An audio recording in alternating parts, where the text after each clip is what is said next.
প্রত্যেকটা মানুষের জীবনেই এমন একজন আসে এলোমেলো জীবনটা গুছিয়ে দিয়ে যায়। গোছানো মানুষটাকে ধরে রাখার মতো সাহস বা ক্ষমতা নিয়ে কেউই আসে না।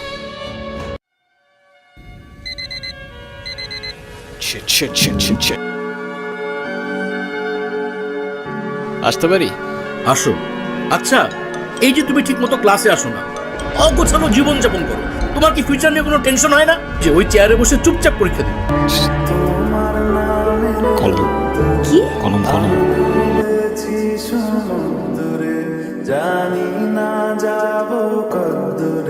দেখা না। স্যার, হিমু আমাকে অনেক ডিস্টার্ব করতেছে। একে তো আরেকজনকে লিখতে দিচ্ছেন না, এক্ষুনি আমার ক্লাসরুম থেকে বের হয়ে যাও। এই শুভ্র, কে এক্সামের মধ্যে দেখাইতে বললাম, কি করলি তুই? আমরা এক ক্লাসে পড়ি, ডাক দিয়েছি, একটু দেখাবি না? হ্যাঁ, এই ও তোমাকে কেন দেখাবে? ও তোমাকে কেন দেখাবে? তোমার নিজের কি ব্রেন নাই? তোমার কি জ্ঞান বুদ্ধি কিচ্ছু নাই? তুমি বাসা থেকে পড়াশোনা করে আসতে পারো না? এই তুমি চুপ থাকো। কেন? ও কেন চুপ থাকবে? কি হয়েছে? কি করবি তুই? আরে এই, কি করছো? ছেলে রাস্তাঘাটে গুন্ডামি শুরু করছো? বস্তির ছেলে কোথাকার। এখানে বয়ে বয়ে গেম খেলতেছো আর ওদিকে তোমার পাখি লেখবার একা একা বয়ে রয়েছে। কে ইরা? মামা ধরা থাক, ঠিক আইতাছে। ইরা কি ব্যাপার রকি, কিছু বলবা? রকির কথাবার্তা শুনে তো সুবিধার মনে হলো। জানো এর পরিণাম কি হতে পারে? এর পরিণাম কি হতে পারে মানে? কি আশ্চর্য! ওই, তোর সাহস কত? একটা মেয়ের সম্মান কই থাকে তুই জানোস তা? জানা। ধন্যবাদ তোমাকে। ইমু শোনো না, আচ্ছা তুমি এরকম রেগে যাচ্ছ কেন? এর ব্যবহারের জন্য আমি এক্সট্রিমলি সরি। আমাকে এবারের মতো ক্ষমা করে দাও। আচ্ছা ঠিক আছে।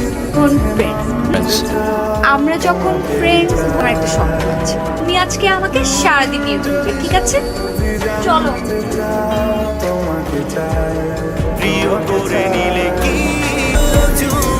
আমার না মনে হয় এখন যাওয়া উচিত, বাবার শরীরটা খারাপ। উচিত মানে কি? এক্ষুনি যাবে? যাও যাও যাও, তাড়াতাড়ি যাও। এগুলো কেন? তোমার জন্য কিনেছি। এগুলো আমি তোমার জন্যই কিনেছি। নিজে থেকে তো কখনো কিছু কিনবে না, থাকবে পাগলের মতো অগোছ। কি তোমাকে গুছিয়ে দেওয়ার দায়িত্বটা আমিই নিলাম। আবার কি? এটা ধরো। এবার হেয়ার স্প্রে দিয়ে আমি করবো কি? বলো তো, এই যে তোমার পাগলের মতো যে হেয়ার গুলো, এগুলো হেয়ার স্প্রে দিয়ে ভালো করে সেট করবে। চলেন। Hello Himu, good morning. 10টার দিকে আমাদের ক্লাস শুরু হয়ে যায়। আমি কখনো টাইম মতো ক্লাসে গেছি নাকি? তো এখন থেকে প্রত্যেকটা দিনই সময় মতো ক্লাসে যাবেন।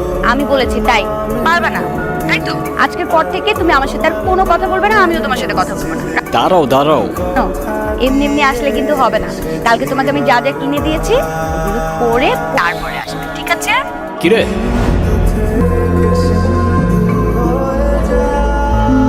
কি নিয়ে হাসাহাসি করতেছিস তোরা? আমি তো কিচ্ছু বুঝতেছি না। যে কিনা ঠিক মতো কখনো ক্যাম্পাসে আসে না, সে আজকে ক্লাস টাইমের আগে ক্যাম্পাসে এসে হাজির। তোর এই জাদুর রহস্যটা কি বাবা, বলতো আমারে। আছে এক জাদুকর, যে তার রহস্যময় জাদু দিয়ে চেঞ্জ করে বলছে। কিরে, ইরা কইরা দেখছিস তোরা? কই, আমরা তো এখানে অনেকক্ষণ যাবত বসে আড্ডা দিচ্ছি, এরাকে তো দেখিনি। আচ্ছা থাক, তোরা দেখে আসি আমি।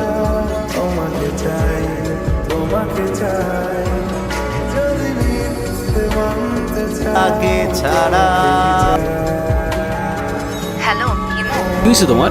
তোমাকে একটা গুড নিউজ দেওয়ার আছে। তুমি কাল সন্ধ্যায় দেখা করতে পারবে? হ্যাঁ পারবো। এতদিন কোথায় ছিলা তুমি? হিমু, মাঝে মাঝে কিন্তু হারিয়ে যাওয়া মন্দ কিছু না, ভালো। আমি তোমাকে ভালোবাসি ইরা। ভালোবাসি মানে? ভালোবাসি। সেই ছন্ন ছাড়া হিমু আজকের হিমুতে পরিবর্তন হয়েছে শুধুমাত্র তোমাকে ভালোবাসি বলে। এতদিন আমি কিছু বলতে পারিনি ভয়ে ওদের ফ্রেন্ডশিপটা নষ্ট না হয়ে যায়। আমি শুধু আমাকে পরিবর্তন না, তোমার জন্য যে কোনো কিছু করতে পারি।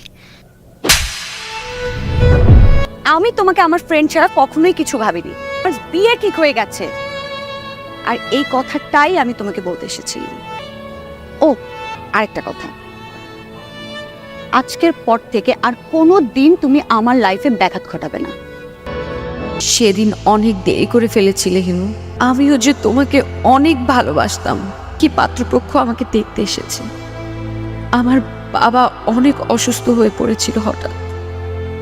তার শেষ ইচ্ছে ছিল নিজের হাতে আমাকে বিয়ে দিয়ে যাবেন। প্রত্যেকটা মানুষের জীবনেই এমন একজন আসে দিয়ে যায়। গোছানো মানুষটাকে ধরে রাখার মতো সাহস বা ক্ষমতা নিয়ে কেউই আসে না।